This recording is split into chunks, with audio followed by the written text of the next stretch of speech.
मंजू नाम की इस महिला को सीधी और साफ बात करने की आदत थी। ये घुमा फिरा के किसी से बात नहीं करती थी, जो भी कहना है साफ साफ कहना है। एक बार क्या होता है दोस्तों, जब ये कॉलेज में पढ़ती थी, इसे अपने ही कॉलेज का एक लड़का पसंद आ जाता है। ये उससे अपने प्यार का इजहार करती है, लड़का भी मान जाता है। इसके बाद ये दोनों घुमा फिरा करते थे, प्यार मोहब्बत किया करते थे, शारीरिक संबंध बनाया करते थे। इसी बीच में क्या होता है, मंजू के माता पिता ने उसके लिए एक लड़का ढूंढ लिया और उसके साथ उसकी शादी तय कर दी। अब मंजू क्या करती है, अपने आशिक के पास जाती है और उससे कहती है कि देखो, मेरे मम्मी पापा ने मेरी शादी तय कर दी है और अब मैं शादी करके उसी लड़के के साथ उसके घर पे जाऊंगी। अगर तुम चाहो तो इस रिश्ते को शादी के बाद भी आगे बढ़ा सकते हो, और तुम चाहो तो अभी यहीं पे खत्म कर दो, मुझे कोई फर्क नहीं पड़ता। अब वो लड़का कहता है कि आगे कैसे? वो कहती है कि भले ही मेरी शादी उससे हो जाए, लेकिन मैं शादी के बाद भी तुमसे मिल लिया करूंगी। अब लड़के को ये ऑफर बहुत अच्छा लगता है, तो लड़का कहता है कि ठीक है, ये तो बहुत अच्छी बात है। इसके बाद क्या होता है दोस्तों, मंजू जो है शादी के बाद भी उस लड़के से मिलती थी, शारीरिक संबंध बनाया करती थी। लेकिन कुछ समय बाद क्या होता है, मंजू का अपने पति से जो है मन भर जाता है। इसीलिए वो एक दिन अपने पति से कह देती है कि देखो, मुझे तुम पसंद नहीं हो और मैं तुम्हारे साथ नहीं रहना चाहती। पति से कहती है और उसको छोड़ देती है। इसके कुछ समय बाद उसे एक और लड़का पसंद आ जाता है और फिर वो उस लड़के से शादी कर लेती है, यानी कि दूसरी शादी कर लेती है। अभी पहले पति को तलाक नहीं दिया, लेकिन दूसरे से शादी कर लेती है। लेकिन जो सबसे पहला उसका बॉयफ्रेंड है, जो कॉलेज में मिला था, उसका आशिक, वो अभी भी उसके पास आता जाता रहता था। थोड़े समय बाद मंजू का अपने दूसरे पति से भी मन भर जाता है और फिर वो अपने दूसरे पति को भी छोड़ देती है और फिर उसे एक और लड़का पसंद आ जाता है। कुछ समय तक वो उस लड़के के साथ रही थी, प्यार मोहब्बत करती थी, शारीरिक संबंध बनाती थी, और इस बीच भी उसके कॉलेज का लड़का जो है उससे मिलता था, वो भी अभी भी उसके साथ शारीरिक संबंध बना रहा था। मंजू को साफ साफ बात करने की आदत थी, वो घुमाती फिराती नहीं थी, जो कहना है वो क्लियर है। इसीलिए पहला पति भी छोड़ दिया, दूसरा पति छोड़ दिया और तीसरा एक और आशिक मिल गया, और सबसे पहला चौथा आशिक तो चल ही रहा है। लेकिन दोस्तों, किसी को ये नहीं पता था कि मंजू जो सीधी सादी बात करती है, साफ साफ कहती है, यही कहना उसकी मौत का कारण बन जाएगा। दरअसल मंजू का हो गया कत्ल, और यहाँ पे सिर्फ एक कत्ल नहीं हुआ, वहाँ पे 2 कत्ल हुए थे। अब जैसे ही ये वाली खबर सोशल मीडिया पे वायरल होती है, अखबारों में आती है, तो सभी लोग यही सोचते हैं कि आखिर मंजू की हत्या किसने कर दी। ये तो साफ साफ बात करने वाली महिला थी। दोस्तों, आज की कहानी में हम बस यही जानेंगे कि आखिर मंजू की हत्या की तो किसने की और क्यों की। तो दोस्तों, कहानी शुरू करूंगा उससे पहले मैं बस आपसे यही कहना चाहूँगा कि अगर आप मेरे चैनल पे नए हैं तो पहले चैनल को सब्सक्राइब कर दीजिएगा, ताकि रोजाना रात को 8 बजे मैं आपके लिए एक सच्ची घटना की कहानी लेकर आ सकूँ। नमस्कार दोस्तों, मैं गौरव शर्मा और आप देख रहे हैं गौरव शर्मा सफ़र। दोस्तों, आज की जो सच्ची घटना मैं आपको सुनाने जा रहा हूँ, ये सच्ची घटना शुरू होती है बिहार प्रदेश के मुजफ्फरनगर जिले से। और मुजफ्फरनगर जिले में ही एक थाना लगता है, थाना कांटी, और कांटी थाना क्षेत्र के अंतर्गत एक एनटीपीसी का प्लांट है। दरअसल दोस्तों, मैं बात कर रहा हूँ 26 जुलाई 2026 की सुबह तकरीबन 7 बजे के आसपास का समय होता है। सुबह ही सुबह लोग जो है अपने अपने काम पे जा रहे थे, जिसको टहलना था वो टहल रहे थे। लेकिन सुबह ही सुबह जो है सभी को वहाँ पे एक अजीब सी दुर्गंध आती है, और दुर्गंध जो है कुछ ज़्यादा ही अजीब होती है। आने जाने वाले लोग जो है अपने मुंह को ढक रहे थे, अपनी नाक को ढक रहे थे, क्योंकि दुर्गंध इतनी ज़्यादा आ रही थी। सुबह से दोपहर हो जाती है, दोपहर से शाम होने वाली थी।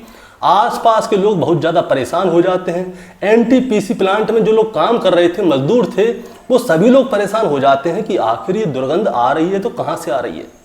इसीलिए वो लोग क्या करते हैं, आसपास के एरिया को खोजना शुरू करते हैं कि कहीं ऐसा तो नहीं कि कोई जानवर मर गया हो। अब जब आसपास के लोग उस जंगल झाड़ियों में देख रहे थे, तभी उनकी नज़र पड़ती है एक लाश पे। लाश का चेहरा जो है झुलसा हुआ था बुरी तरह से।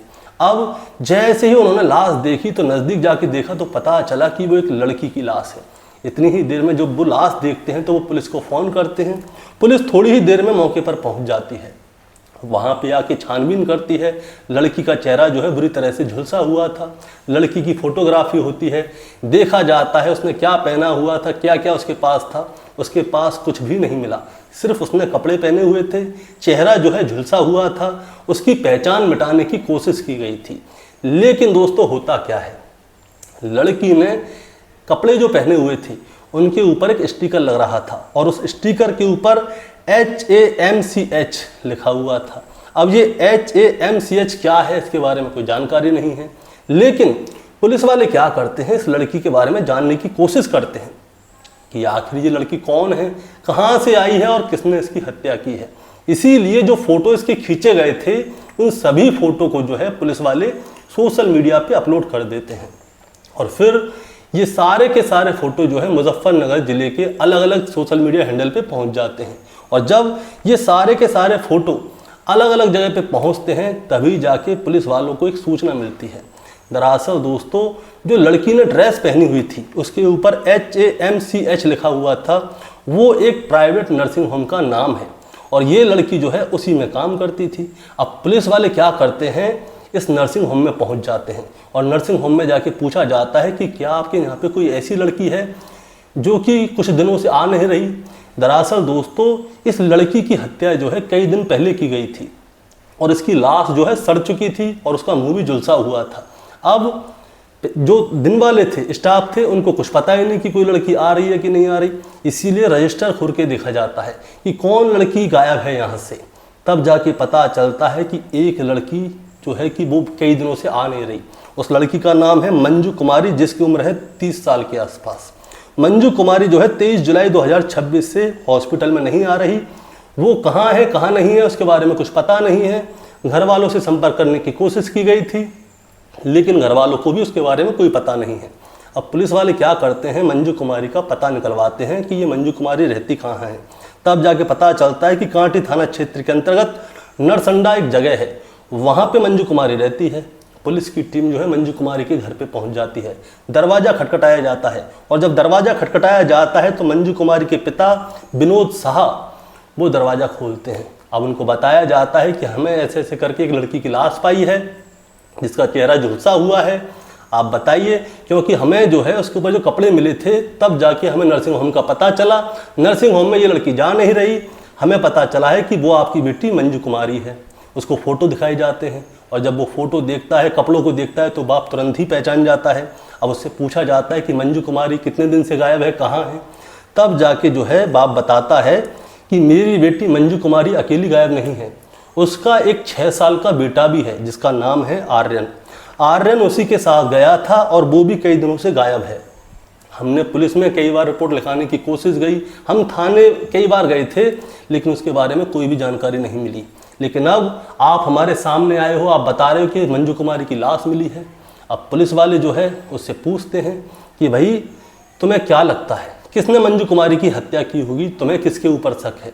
और जब शक वाली बात आती है तो जो मंजू कुमारी के पिता हैं वो 6 लोगों का नाम लिखवाते हैं, जिसमें होता है उनका पहला दामाद रवि कुमार, एक और आदमी होता है हरि पासवान, एक लड़का होता है विकास कुमार और एक और आदमी है जिसका नाम है रंजीत, जो कि नर्सिंग होम में ही उसके साथ काम करता है। अब दोस्तों, अभी तो मैंने आपको 4 नाम बताए हैं, ये मुख्य आदमी थे, लेकिन टोटल जो नाम लिखे गए थे FIR में वो 6 लिखे गए थे।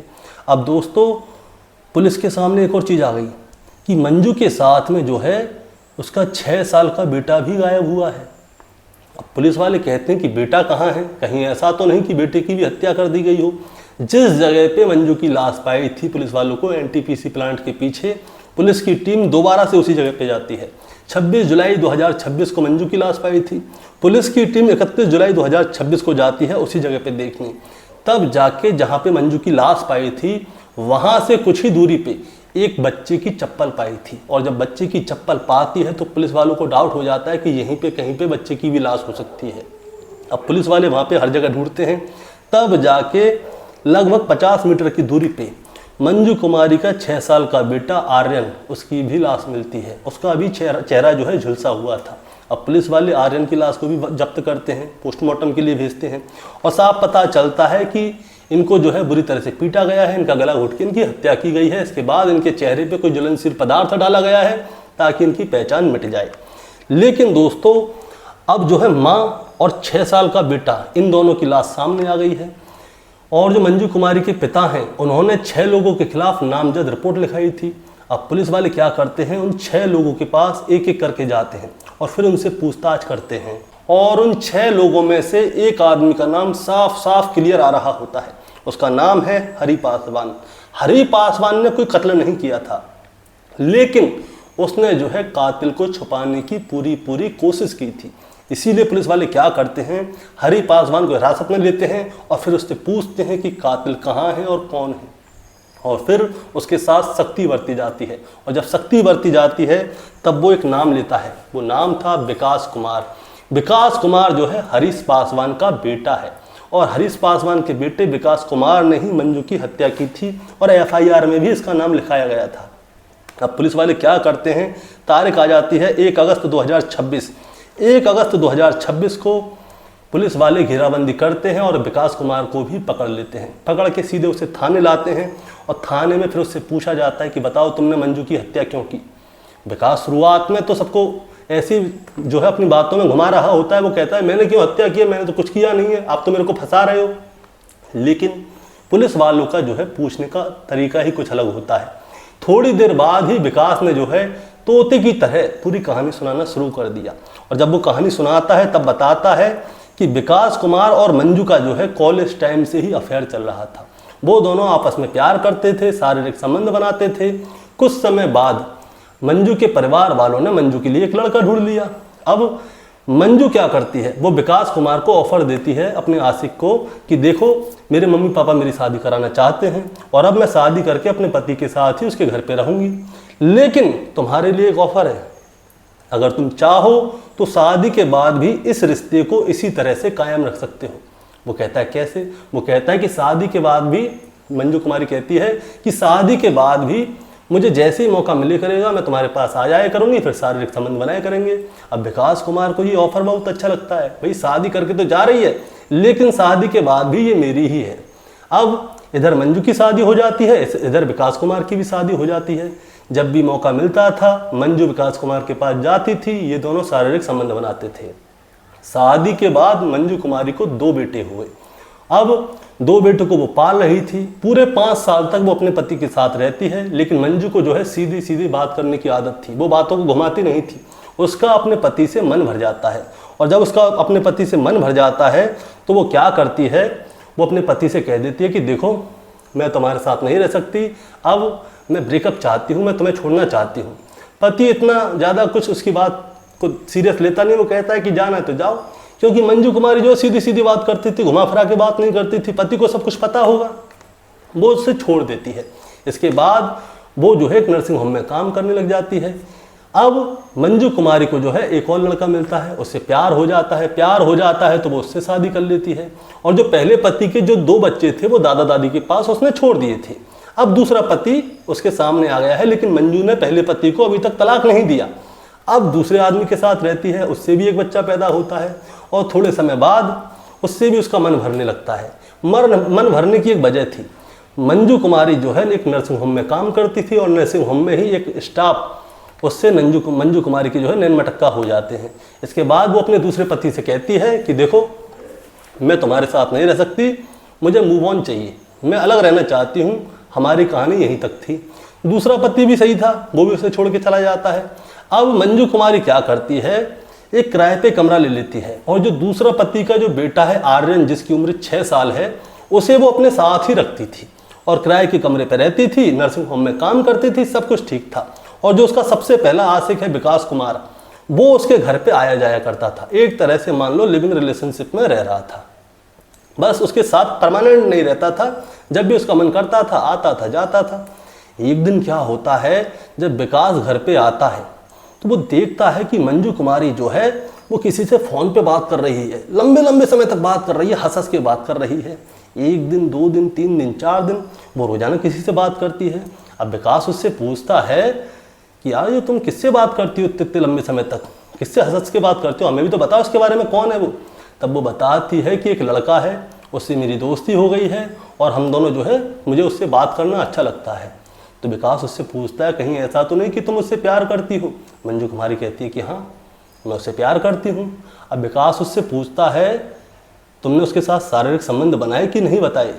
ये दावा किया जा रहा है कि मंजू कुमारी ने उसके साथ भी, यानी कि चौथे इंसान के साथ भी शारीरिक संबंध बनाए थे। ये वाली बात जो है विकास को बहुत ज़्यादा बुरी लग जाती है कि मंजू कुमारी पहले मुझसे प्यार करती थी, फिर इसका एक पति हो गया, फिर दूसरा पति हो गया, अब तीसरे इंसान से प्यार कर रही है। कर क्या रही है? लोगों को बदल रही है।